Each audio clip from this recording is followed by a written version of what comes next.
Hello বন্ধুরা, আজকে চলে গেছিলাম গোদাড়া পার্কে।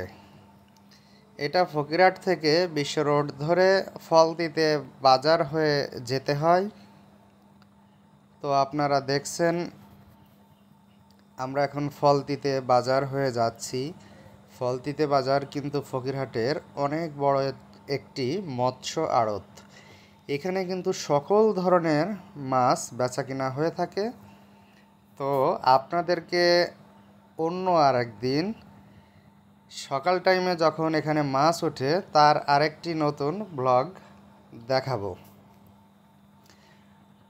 তো দেখুন আমরা এই যে যাচ্ছি, এখানে আপনারা বাম সাইডে কিছু লাল ফ্ল্যাগ দেখতে পাচ্ছেন। এই লাল ফ্ল্যাগ দেয়া জায়গাটা এইগুলা কিন্তু মৎস্য অভয়ারণ্য। এখানে মৎস্য অধিদপ্তর থেকে মাছ সংরক্ষণ করা হয়। এই জায়গাতে মাছ ধরা সম্পূর্ণ নিষেধ। তো আমরা কিন্তু দেখতে দেখতে সেই গোদাড়া পার্কে চলে এসেছি।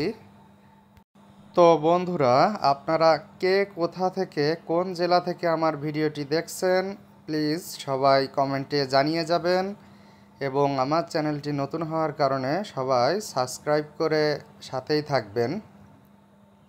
আজকে আসলে সময় বেশি না থাকার কারণে আপনাদেরকে বড় আকারে দেখাতে পারি নাই। তো অন্য আরেকদিন দেখাবো সব কিছুই ঘুরে ইনশাল্লাহ। তো ভিডিও শেষে কিন্তু আসলে একটি চমক আছে, আপনারা দেখতে পারবেন। ভিডিওর শেষ অংশে আপনাদের জন্য একটি চমক রেখেছি।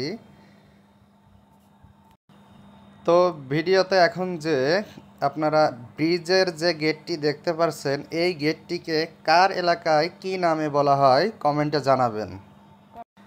তো চমক বলতে আসলে আপনাদেরকে এটাই দেখাতে চেয়েছি, এই যে ব্রিজ থেকে নদীতে লাফ দিচ্ছে, এটা দেখে আসলে শৈশবের কথা মনে পড়ে যায়। কারণ ছোটোবেলায় আসলে আমরাও এরকম ব্রিজ থেকে বা গাছ থেকে পুকুরে ঝাঁপ দিয়ে পড়তাম। তো এই দৃশ্যটি দেখে আসলে ছোটোবেলার স্মৃতি মনে পড়ে গেল, তাই আপনাদের সাথে এই বিষয়টা শেয়ার করলাম। ভিডিওটি দেখার জন্য আপনাদেরকে অনেক অনেক ধন্যবাদ।